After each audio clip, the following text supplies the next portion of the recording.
Good morning. Welcome to Pivot Point Live. It's Thursday at 8 a.m. Well, slightly later than 8 a.m. Good morning, Tracy. How you doing? Tardy. Sorry, guys. I know it's normally 8 a.m. I was the one getting off a call with a client, and then I struggled to get in and utilize the technology effectively today. So this is on me. We want to dive right into it today because we have some great content to deliver today. I'm doing great, by the way, Paul, and you're doing good. I am. So what are we talking Awesome. about today? Okay, so we're going to kind of blend together from last call to this call. We're talking about our ideal client, and then what is the messaging? The messaging. What is the content in the message that we're trying to deliver, maybe to attract the ideal client? What have you heard in the past? What are some mistakes that are made on this? Or some misconceptions on the content messaging? Well, I guess I'm going to go back to the thing I always say is, what is the problem you solve and who do you solve it for? I think the biggest mistake is probably not understanding that. What do you think? Yeah, yeah, absolutely. So, yeah, I did not know. If you don't know your ideal client, you don't know who that is. You've never done the research. Then you're just. I mean, it's kind of like putting a hook in the water with no bait. It's attractive to nobody, right? And then even like I'm not a great fisherman, but I understand the concept that I think for me, the limited amount of fishing experience that I have, when I go to a lake and I don't know what is that lake known for, I mean, like, is that where I'm going to catch this type of fish, whatever, then I don't know what bait to use. And so it's just like, I guess I'll go with a wax worm. I just go put this worm on here because all fish like worms, right?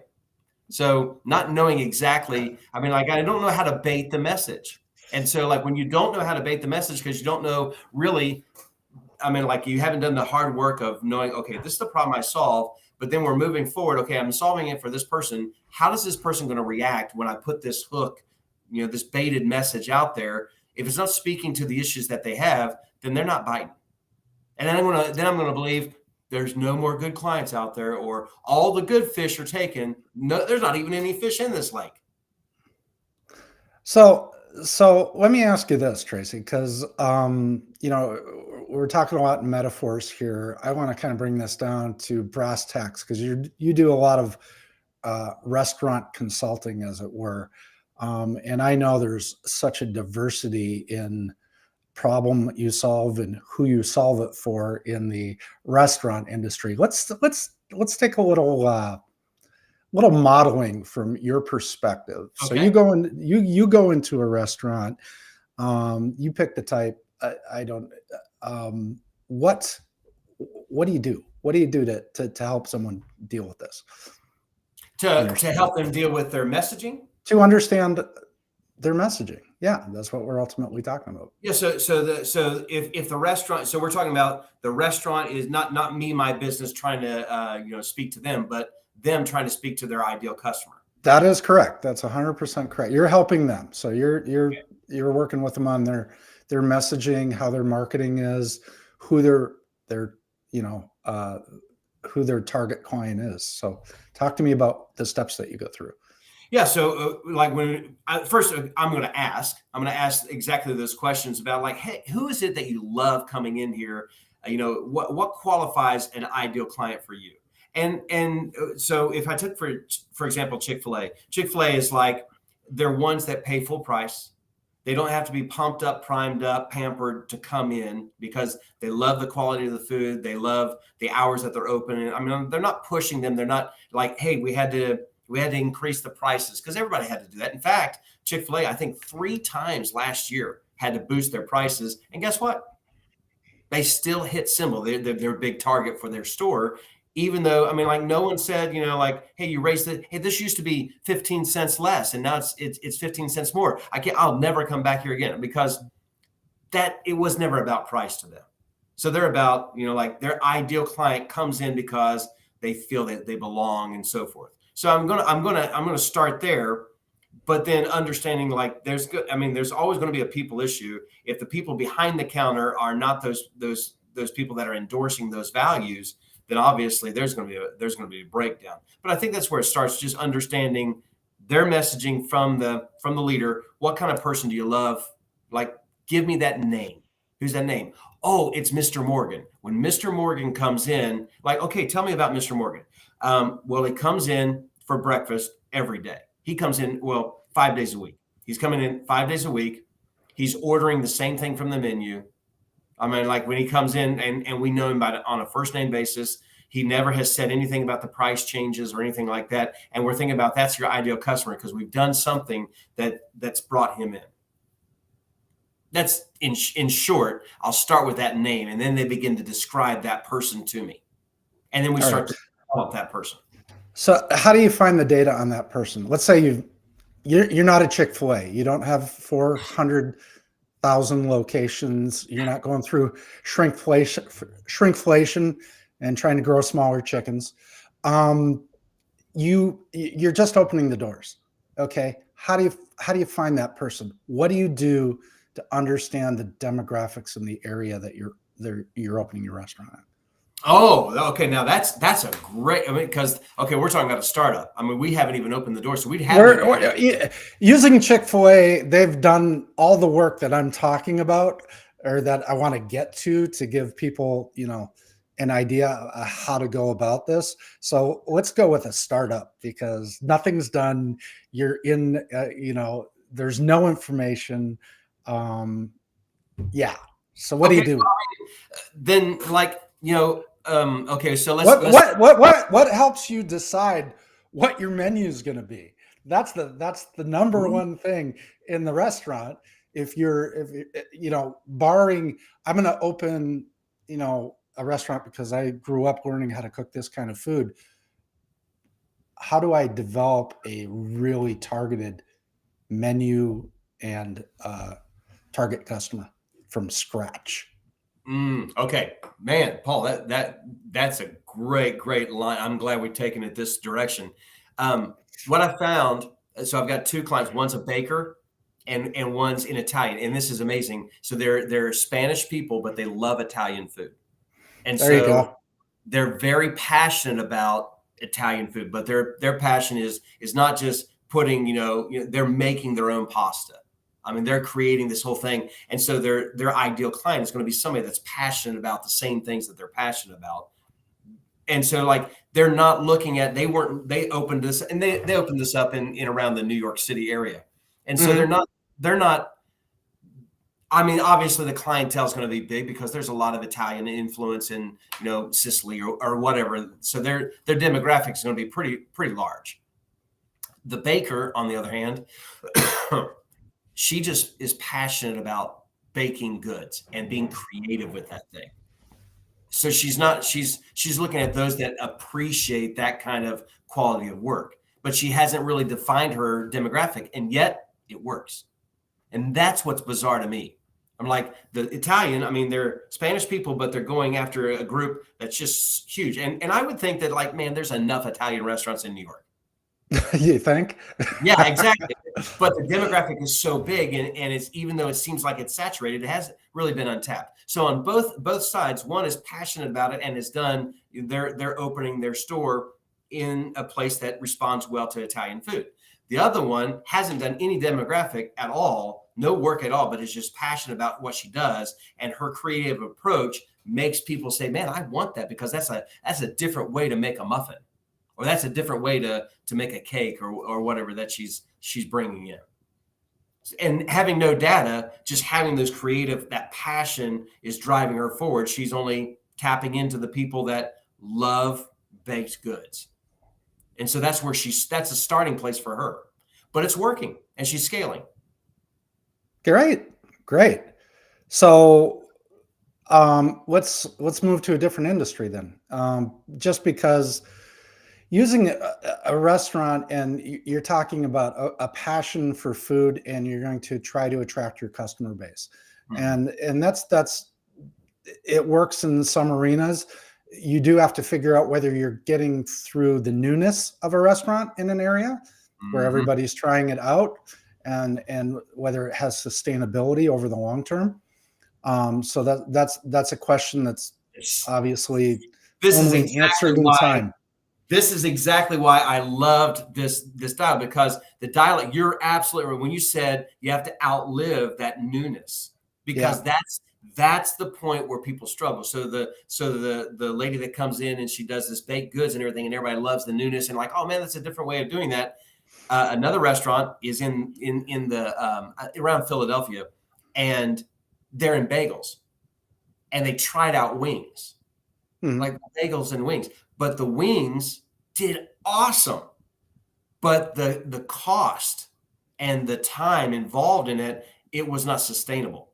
And so they had to like they take an approach like this is a seasonal item, because they had this big craving for it, but then the craving went away. People stopped buying as much wings, but they were still producing them, so they had a lot of waste. And the time, it just didn't make sense. So they stopped doing it. Say, hey, one more Friday and the wings go away. So one big last push, and then like, see you next football season or whatever. So all their wings clients, not all of them, but a portion of them, go away until next February when the wings come back out. Right. So that's a risk in that. Ultimately, getting back to the opening of this is, how do you define your message to your customer, right? And the number one thing is identifying who your perfect customer is. And I remember last time I used an example of the dartboard, right? You want to hit the 50 right in the middle, and then all the other hits are just points on the board. Okay. And how do you define that? And to your point, you create what we call an avatar, right, in marketing. And then you have to validate your assumptions. So how do we go and validate our assumptions? Well, we go find a bunch of our avatars. Where do they hang out? They hang out in social media. They hang out in other places. And I want to get a bunch of those people in some way, shape, or form exposed to my product and service to validate my assumptions about my market. Does that make sense? Yeah, absolutely. Yeah, I'm tracking.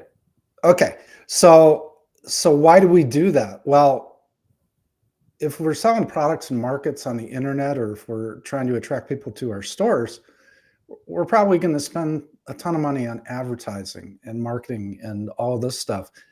And to throw all that money out when you have a message that doesn't resonate because you haven't tested the validity of your message is throwing a lot of money in the garbage, right?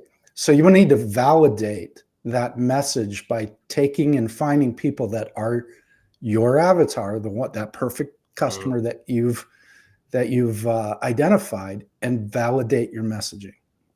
Once you validate your messaging and it's validated, now you can pour the gas on it, and because that message is going to resonate.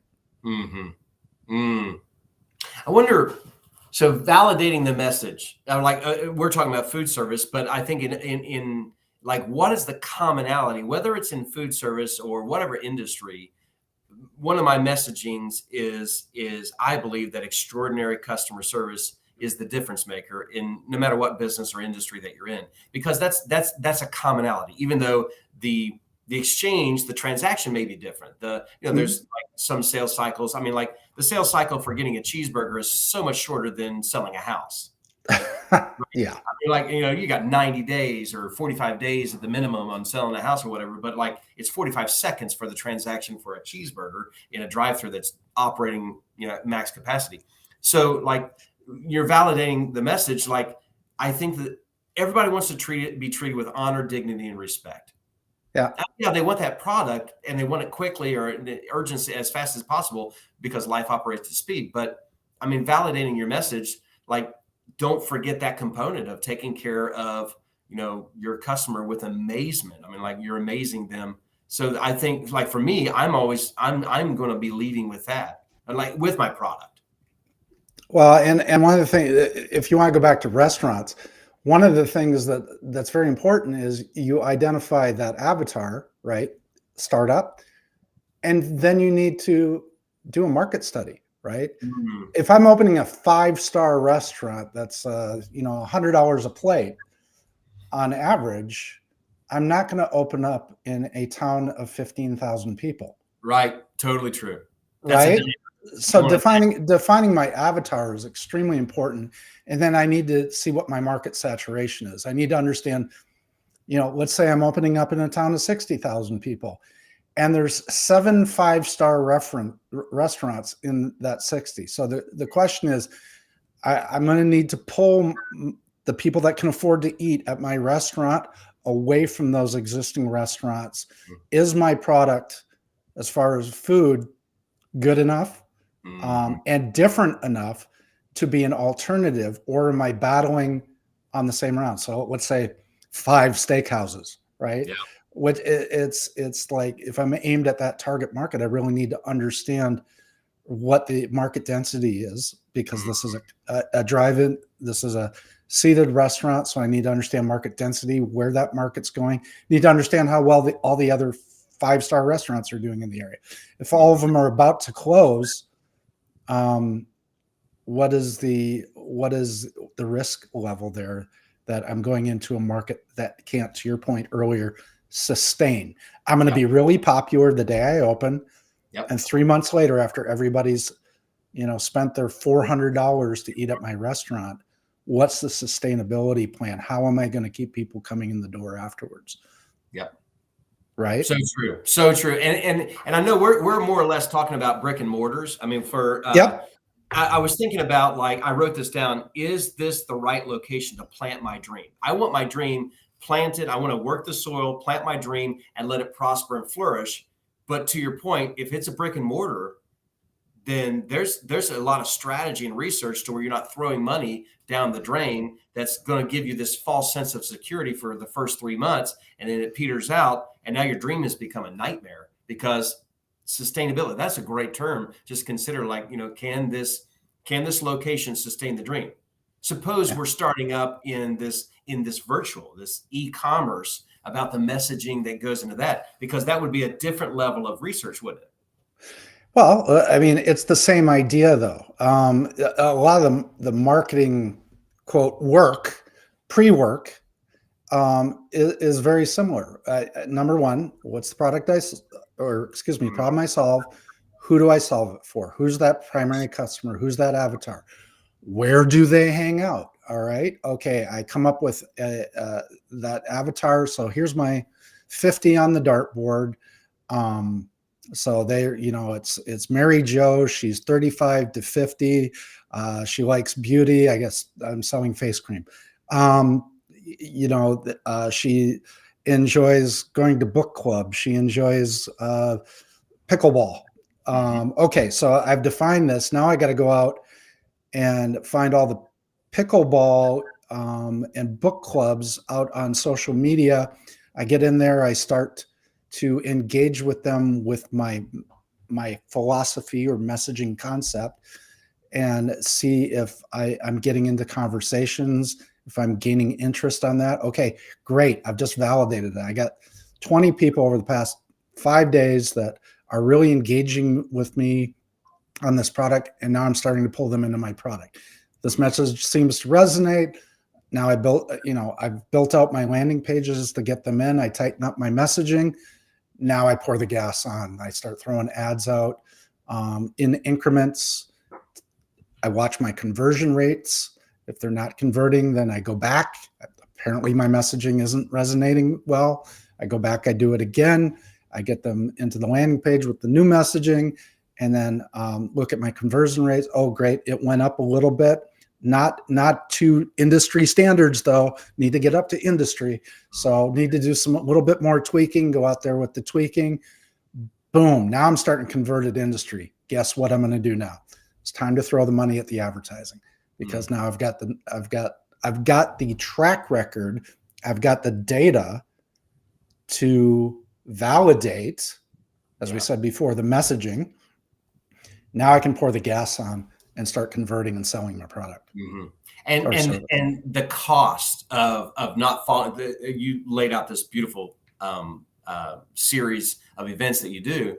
The cost of that, you're like you said, you're throwing money away, and that money, and especially in the startup phase, that is I mean, like, all money obviously has value, but in that startup phase, You have to be putting that money exactly where it's going to generate the most revenue. Something that popped for me when you were talking about that series, and you used the illustration of face cream, and then you said, hey, they're playing pickleball and stuff like that. And I was thinking about these ladies that are out there doing this, because generally speaking, it's not a man that's looking for the face cream. But like when you're validating this thing, yeah, I know, like oil our beard for those gray hair flyaways. But oh, thank you, I appreciate that. But I was thinking like sometimes when you're in that process of validating, I found this happen in my own business where I was trying to validate a product, right? And so it's this face cream. I know their book clubs, their pickleball, and then like I put this like second thing in there, like oh, and also I have this sample that when you order the face cream, I have this sample of this hand lotion, and it works wonders, and it does this kind of things. And somebody's thinking like, oh, pickleball. I end up getting these calluses, and I really don't want to have these calluses, but I want to play pickleball. And this thing does. So it's like the secondary item actually was what they're looking for, even though I was after the face cream. There you go, hand cream. And it's like, oh man, the product, it should be in reverse. The hand cream is the lead, and the face cream is the second money. And you don't know that until you put it out there and you test it. Now you know, like, oh man, more people were buying the hand lotion because they love that product in this ideal client than it was and I had no idea that I thought people would love, they want to, treat their customers, give them amazing experience and everything. And guess what happened? No, they want better processes that are duplicatable, that are repeatable by their team members. Oh, and then also we engineer those processes where they're taking care of their customers. But I had it in a reverse order. I was leading with the amazing customer experience, thinking about the customers, but they needed a better process, and we flipped it around. We just engineered the process to where it would take care of and value the customers. So I was able to validate myself. What's that? Couldn't have said it better myself. Yeah. So sometimes your second money product but you don't know those things until you do what you said, your market study, and you validate your assumptions. My assumption was, man, every company wants to take care of the customers. Every company's struggling and they need to make more money. They need to have more revenues, and they may not be thinking that way. Yeah. It's and what's the big takeaway from this, right? You got to pay attention to the data. And if you're not collecting data and analyzing it to make decisions, then you're just throwing spaghetti up against the wall and hoping it sticks. Yep. Right. So it's really, really important to take these steps to understand who you're selling to, what their problems are, and go and validate your assumptions. That's probably the biggest, I think one of the biggest things I heard. I had a client not too long ago. They were pumping $8,000 a month out on Google ads for months. I'm talking like months. Wow. And they were getting 0 conversions. And it was like, they didn't understand the messaging. Their messaging was too broad.